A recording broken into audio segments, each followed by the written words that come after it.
وزن یا ذیابیطس کے خدشے سے بے فکر ہو کر آم کھائیں مگر اعتدال میں۔ میں ڈاکٹر ندیم سجاد راجہ ہوں۔ موسم گرما اپنے ساتھ اس موسم کی سوغات بھی لے کے آتا ہے، یعنی پھلوں کے بادشاہ آم، جس کا ہر ایک کو انتظار رہتا ہے۔ چھوٹے ہوں یا بڑے ہوں، ہر کوئی پورا سال آم کا بے صبری سے انتظار کرتا ہے، لیکن ایسے افراد جو بڑھتے وزن یا پھر ذیابیطس کا شکار ہوں، وہ چاہ کر بھی اس پھل کے مزے لینے سے قاصر رہتے ہیں۔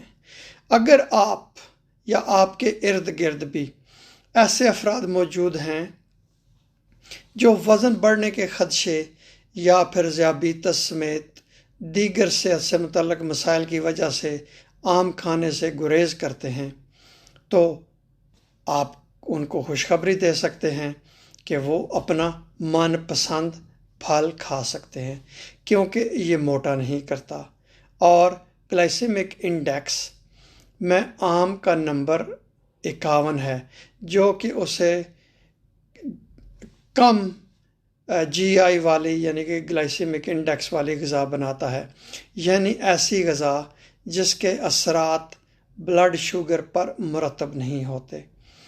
تاہم بڑھتے وزن سے پریشان اور ذیابیطس کا شکار افراد اس کا محتاط مقدار میں استعمال کریں۔ چند احتیاطی تدابیر میں آپ کے ساتھ شیئر کرنا چاہتا ہوں، جن پر عمل کر کے آپ آم کے مزے لے کر اس کو کھا سکتے ہیں۔ زیادہ آم کھانے سے گریز کیا جائے۔ ایک وقت میں بہت زیادہ آم کھانے سے گریز کیا جائے۔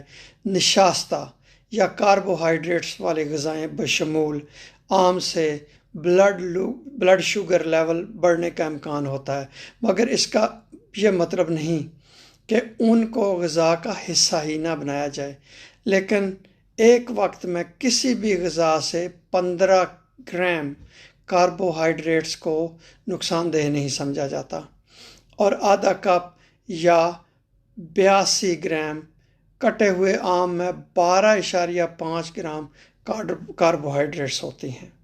اگر آپ ذیابیطس کے مریض ہیں تو آغاز میں آدھے کپ یا 82 گرام آم کو کھا کر دیکھیں کہ بلڈ شوگر پر کیا اثرات مرتب ہوتے ہیں۔ اس کے بعد آپ پھل کی مقدار کو بتدریج بڑھا کر دیکھ سکتے ہیں کہ آپ کی شوگر کتنی زیادہ بڑھی ہے، اور پھر آپ یہ فیصلہ کر سکتے ہیں کہ کتنی آم کی مقدار آپ کے لیے فائدہ مند ہے اور شوگر نہیں بڑھاتی ہے۔ پروٹین کو آم کا حصہ بنائیں۔ ایک دوسرا طریقہ کار یہ ہے کہ پروٹین کو آم کا حصہ بنایا جائے۔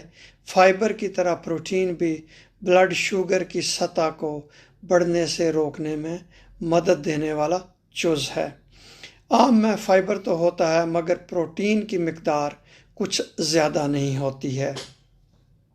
تو آم کے ساتھ کوئی بھی پروٹین والی غذا، جیسا کہ ایک ابلا ہوا انڈا، پنیر کا ایک ٹکڑا یا مٹھی پر گریاں کھانا، بلڈ شوگر کی سطح کو بڑھنے سے روکنے میں مدد دیتے ہیں۔ بس اس بات کا خیال رکھیں کہ دیگر اشیاء خورد و نوش کی طرح آم کو بھی اعتدال میں کھائیں۔ غذائی ماہرین کے مطابق آم میں 20 سے زائد وائٹامنز، منرلز اور معدنیاتی اجزاء پائے جاتے ہیں۔ اگر آپ اعتدال میں رہ کر آم نوش کریں تو نقصان کی بجائے اس سے مستفید ہو سکتے ہیں، اور اس کے سارے فائدے آپ کو پہنچ سکتے ہیں۔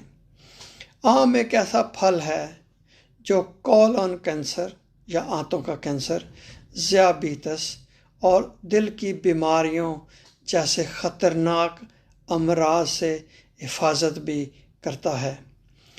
آپ اس کو بے فکر ہو کر کھائیں، اور اسے آپ کو پتہ ہے کہ اس کو آموں کا بادشاہ بھی کہتے ہیں۔ بہت شکریہ یہ ویڈیو دیکھنے کا۔